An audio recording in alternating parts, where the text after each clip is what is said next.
As the world has changed dramatically in recent weeks, our jobs have changed too.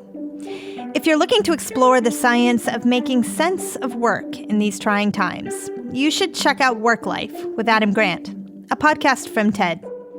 This season, you'll learn how small wins can help you fight burnout, how you don't have to fight loneliness at work alone, and what veteran remote worker, aka retired astronaut Scott Kelly does to build mental resilience.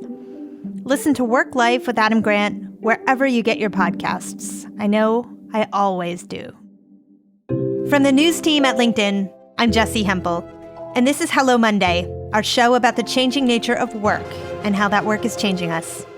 So I've heard from a lot of people recently who are between jobs. They're asking for advice, thoughts, and in the past, one of the first things I'd recommend would be networking. Go to a professional event, buy someone a cup of coffee. It's a great way to learn about new opportunities. But you can't really do most of those things right now. And even if you could, the things people have to offer are just much less tangible. So many companies aren't hiring. So it begs the question, how do we network now? To help us think about this, I called the most networked guy I know, Reid Hoffman. Reid builds and funds companies. In fact, he helped found LinkedIn. I met Reid more than a decade ago, and over the years, he's been the person I go to when I'm trying to understand anything about social networks, online or off. Reid's a strategist, a big picture thinker. He's also a genius at relationships. It's just so clear how much they matter to him. And Reid gets that this is an unusual time. He's trying to figure it out just like the rest of us. But if the rules for how we network have changed, the value of doing it hasn't. He has some practical tips for how we can all be better at it right now. Here's Reid.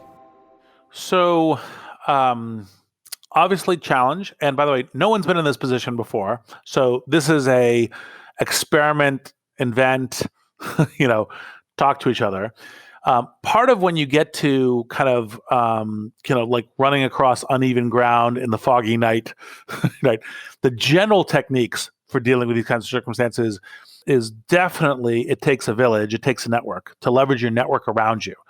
So in addition to some of the ideas and thoughts that I will put forward here, everyone listening to this should take those ideas and see if they work or not, or a version of them or so on. But you should also call your friends and say, hey, what's working for you, right? Yeah. Like, what are you doing in this time frame? And what have you heard that's worked well? Because they're more likely to be proximal. They know you, what might work or not work for you. They might know some things about the industry. They might actually know about tangible other people or opportunities, which is really helpful. And, you'll probably be doing, given social distancing, you'll be doing less take them out to breakfast, which used to be the previous thing. And now you're going, hey, let's do a call, a video conference call, or let's get on the phone, or let's take a walk at 6 feet plus wearing masks. It could be any number of things. But the things to do are to think about, like, okay, the mistake that most people make is they too often try to move to the immediate things. Like, for example, I would call you and I'd say, hey, what job should I go take? And you're like, well, okay, maybe you know that, maybe you don't know that. And it's, of course, great if you do, but the likelihood is, I don't really know. And it's like, okay. So you have to back up to the things that lead to it. Think of it as a kind of a two-step strategic process, right? Which is like, well, what are the things that I could do or people I could talk to that might lead me to a really interesting job opportunity? It's kind of like, well, okay, hey, Jessie, who do you think I should talk to that would know things about industry X that I want to go into? Then the second thing is, in addition to ideating yourself, you might say, well, what are the kinds of things I could do that would get me notice or prospects at these? And, typically, of course, the answer before was informational interviewing, networking, as mainstays. Those are still there, harder to do. Everyone has kind of Zoom exhaustion, et cetera. But also it's like, well, what are the kinds of things I could do? Like, for example, should I, start doing a blog?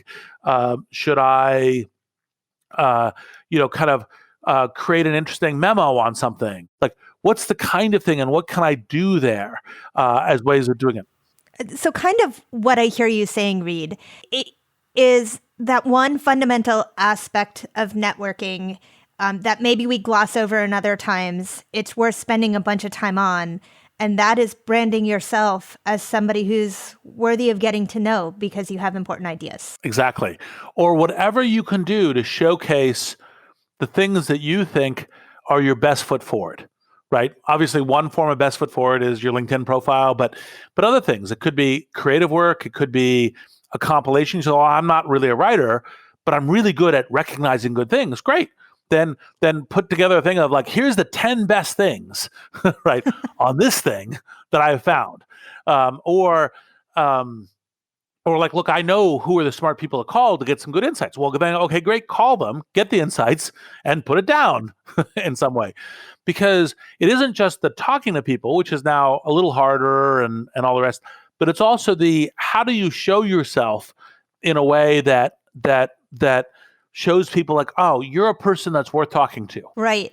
Well, so it gets to this sort of deeper question, Reid, which is what does it mean to actually network well? So the key thing in networking, it's a little bit like, for example, the way that I designed the semantic connections in LinkedIn, which is you should connect to someone on LinkedIn that you would refer to someone else you know on a case-by-case basis. It's not every single time, and it's not with a little rubber stamp, but it's like, oh yeah, I would introduce, Sarah to Bob, right?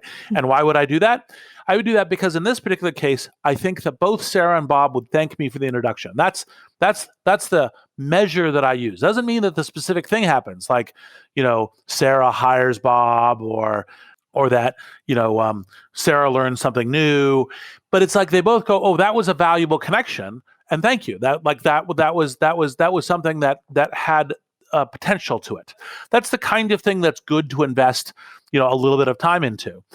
And so you're trying to be the person who is there's that value in that introduction, right? When someone introduces you to somebody, they go, okay, thank you for introducing me to this person, right? That was a good thing.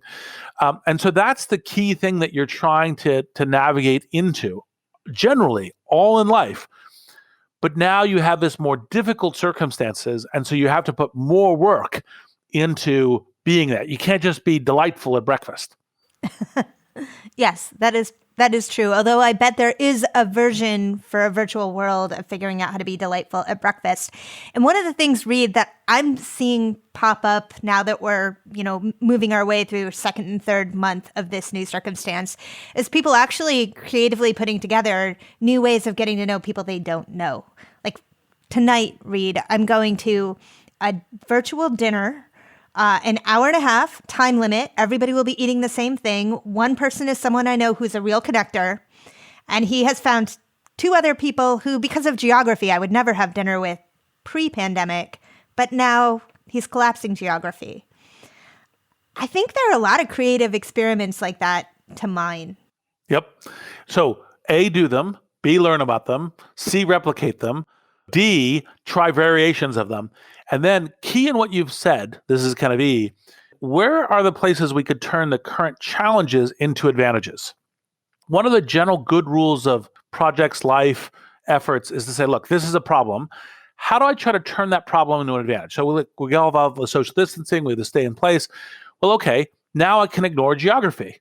Right now, I can be like it's a natural thing if you say, "Hey, I'm doing this dinner party," and the dinner party isn't only New York, isn't only San Francisco. The dinner party is across the country. Now you have to be within kind of roughly time zone, right? But it could be across the country, and so how do you turn those into advantages? Like, for example, like one of the things you can do probably more easily in one of these dinner parties, you could say, "Hey, I'm going to play a TED Talk." Right. And then we're all going to talk about it, because it's a little weird at the dinner table to say, oh, I set up the projector, and we all kind of look at the projector and do that.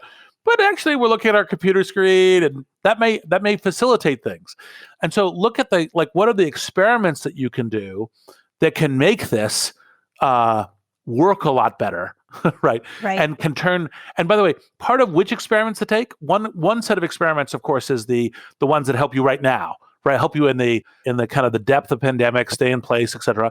But also the experiments are, well, what are experiments that if they work out well, I would do more of them next year, right? Right. Like I add that in. Like, for example, for me, one of the things I've learned is actually, in fact, I'm no longer resistant to doing speeches in video conference.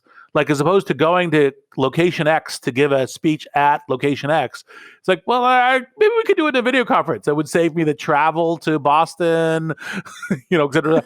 We'll just do a video conference. It'll work out fine. There are so many things like that. Reid, you say that. And I think about, for myself, how much more productive I've been able to be now that I've taken out that whole layer of traveling to place X to be there for an hour and a half for a meeting I felt like I needed to attend. Yes. It's bought me so much time. Yep. And then you can use that time for other things too, and Right. and be creative and experimental and all the rest. So speaking of time, I think one important element in networking is your time horizon for the relationships you're establishing. And whereas, when you're investing in someone, you said earlier, you may not see the immediate payout. Sarah may not hire Bob right away. But you understand explicitly that down the road, you may see a payoff, and it may be indirect. And that's part of what you're doing when you're networking. And it occurs to me that while this period of time we're in is not particularly ripe for opportunities that you want to realize right away, that it is a particularly fertile time to build relationships for opportunities that you can realize later. Yes, I think it's a wise insight. The normal human response is push a lot more energy into the short term. And actually, in fact, what you want to be doing is what a lot of other people aren't doing. It's part of how you stand out from the pack. It's part of the reason why, like, writing something interesting or creating something interesting is like, well, 100 people didn't go through the energy to do that, and you did, and it showcases you. Well, another version is to say, well, what are the things where I can change the parameters? Like, I'll be more long-term. So, for example, my networking here is not, well, what is a job you think I should take, next month? I mean, sometimes, of course, you need to look for that. But it's kind of like what's someone I should get to know in this industry such that they've gotten to know me. And like, for example, once you've gotten to know them, then maybe you could send them a thing or two, like, oh, here's some really interesting off our conversation. Here's some articles I thought you might really like that you might have missed, that kind of thing. And that builds a relationship, because the really key thing about networking that most of the people who call themselves networkers miss is that it's giving is more important than taking for establishing a relationship. Because what happens when most people reach out, they say, well, I want for me, right? Right. And if what you're showing is you say, no, I view this to be a relationship. I view this to be we help each other. And so here I am being proactive about trying to show you that I view that's important, that I'm helping you too in this relationship that we're establishing. And that could be part of a long game or a long effort. A game may be a bad word in this context. Well, only because what we're talking about ultimately, Reid, is human relationships. And at least for me, very central to networking is a curiosity that I think is endemic to who I am about people, and a desire to get to know them for who they are beyond what they can do for me. Exactly. Is that something that you had to figure out, Reid? The part about saying understanding of like, okay, how do you empathize and think about what it is like in the other person's shoes, what's going on with them? That was kind of more, natural to me, how I was raised by my parents, luck in my early friendships. I don't know what set of things came about to that, but that was something that, as far back as my memory goes, came naturally to me. I think it is learnable. I mean, like, one of the mistakes that people frequently make here is they go nature or nurture. And you're like, well, actually, the vast majority of cases, it's both. Sometimes you're lucky and the nature gets you further along the scale than not. But you can almost always learn better. And that's in some cases, like, for example, being able to say, hey, like, how is it we are better together, right? As allies or as friends or as colleagues is super important. Right. That makes sense.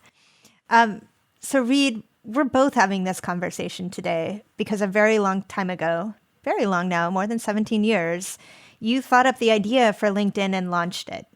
And that idea, social networking, it was in the other. And I remember 17 years ago, I was writing at Business Week magazine. And I'll be honest, there were sexy social networks like MySpace that I threw on the front of Business Week. And then there was LinkedIn, which was sort of curious because it supposedly ran on the same mechanism, which was socially relationships, but it was about a very boring thing. And here we are. And here we are. In those earliest days, when you were thinking about asking people to connect according to how they knew each other, what did you get right about that thinking? And what, in hindsight, were you a little off on? Right. We could take the entire podcast on this one question. So I'll try to be succinct on both parts. So let's see. The things I was right about. One was I was right about the notion that there was a distinction of different kinds of places that just as we, go to the office, generally live at home. Of course, we're working at home right now. These different aspects of life that had different zones of social experiences. They weren't false identities, but there's kind of like for some people when they go into their job, they have a uniform. It could be a suit, it could be a nurse's kind of white coat and whatever things, and you go in that environment, you have a different set of people, you have a different set of expectations, you have a different ethos and drive in what you're doing. And my view that there was this important identity that really mattered to most people, and not surprisingly, the ones that were about kind of entertainment and having fun were more fun, right? Work, obviously we aspire to have as much fun as possible, but overall, part of the reason why people pay us is because there are some parts of work that aren't fun. Like we go, okay, we'll go and do that part of it because overall it's part of the job. It's part of why you're paid. It's part of how you produce the work that you produce. And so we knew that we'd always be the boring, not as easy to decide to invest in, that kind of thing. We knew that was going to be part of it, but we knew that this other part of life was super important and that it would create something that's fundamental to how people navigate their lives. Your ability to take control of how you invest in your own career is the thing that enables all the other things, including the ability to go on a vacation, have fun. So we knew that was really important. We were right about that. We were also right that a lot of the thing we could learn a bunch of stuff from the innovation that was going on in social networks in order to apply that to kinds of things, features that would also be useful within the professional. And it wasn't universal. There's kind of call it a 50% learning curve, but that's still very helpful when you're doing innovation. The things that we were wrong about, I'll take my own personal kind of pet peeve, which is it's kind of my model for people is this kind of what economists call bounded rationality, which is that basically within a scope, people are actually pretty rational.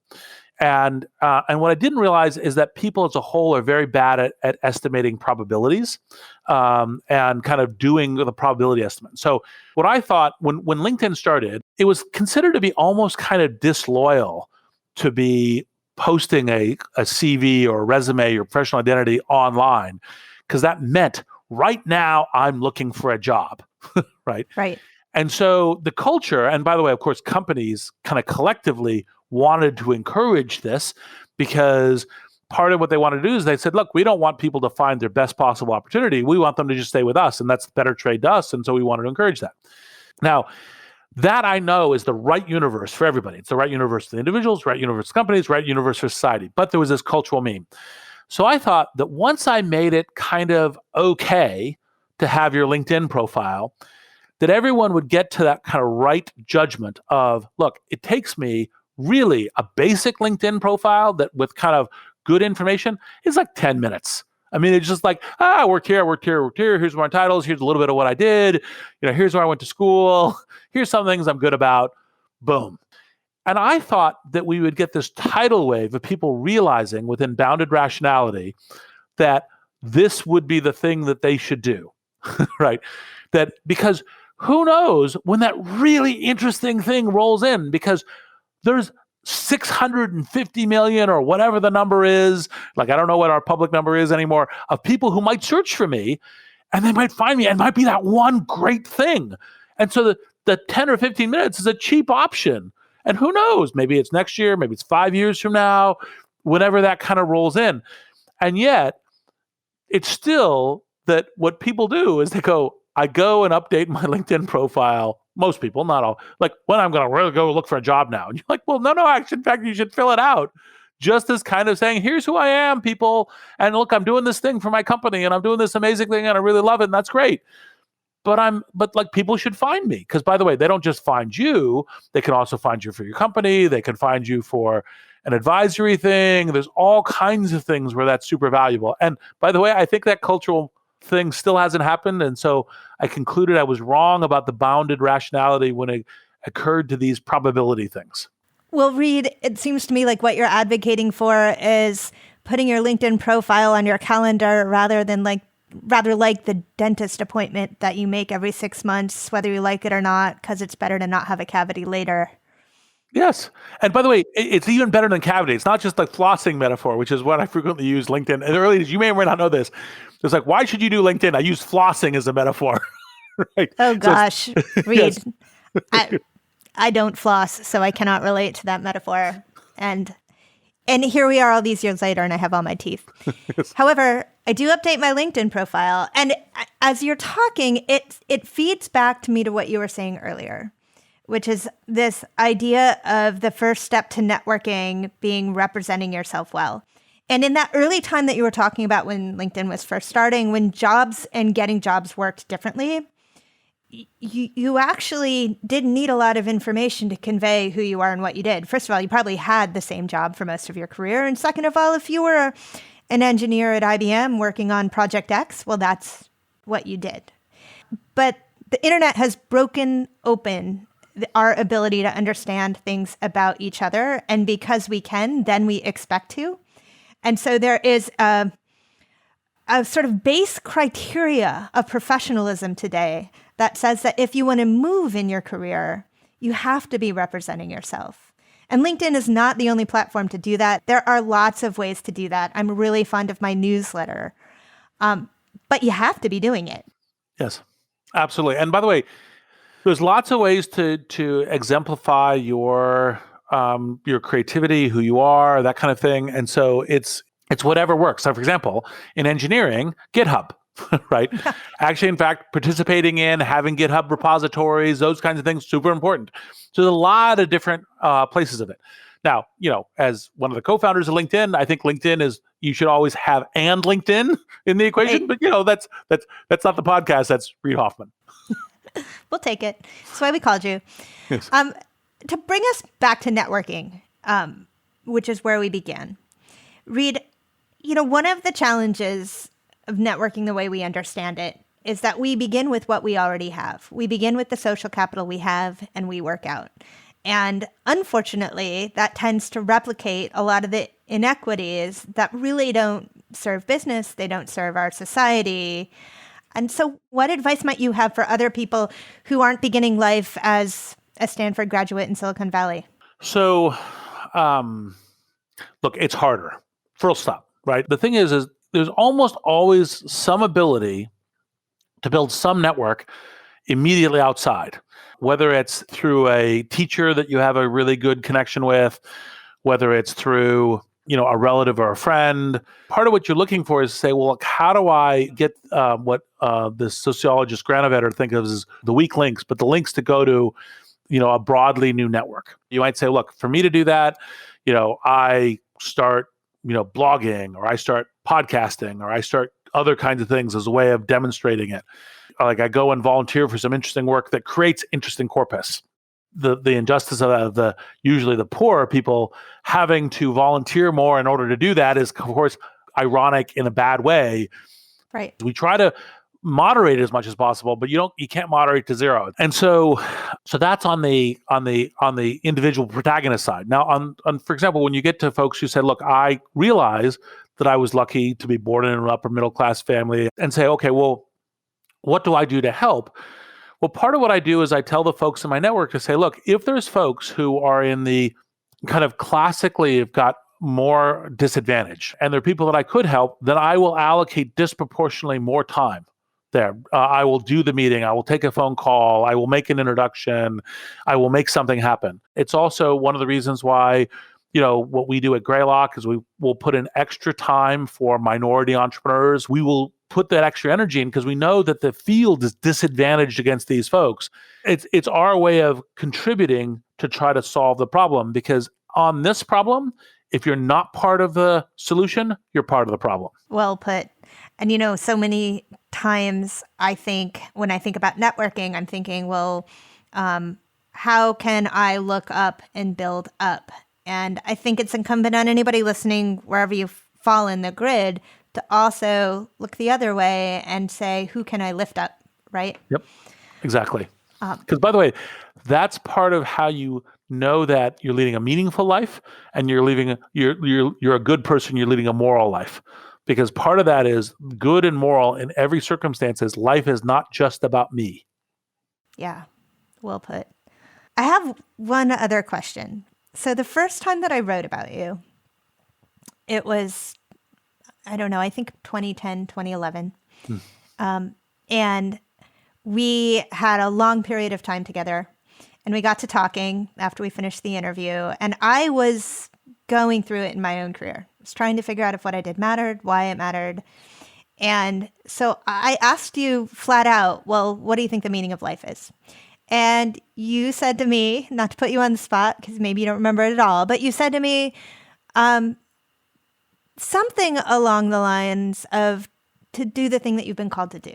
And I said, well, okay, but what if you don't know the thing that you have been called to do? And you looked at me as if I was asking the question all wrong, or if the question was too small. You were like, then you choose a thing and you do it and make that the thing. Yep. And I'm curious, delivering that back a decade later, if you would still offer the same advice. I do. And I probably didn't use those exact words, but the meaning was correct. Even the translation meaning was correct, which is, I think there's this question of, do you discover or invent the meaning of life? And the answer is, in some part, it's a false question.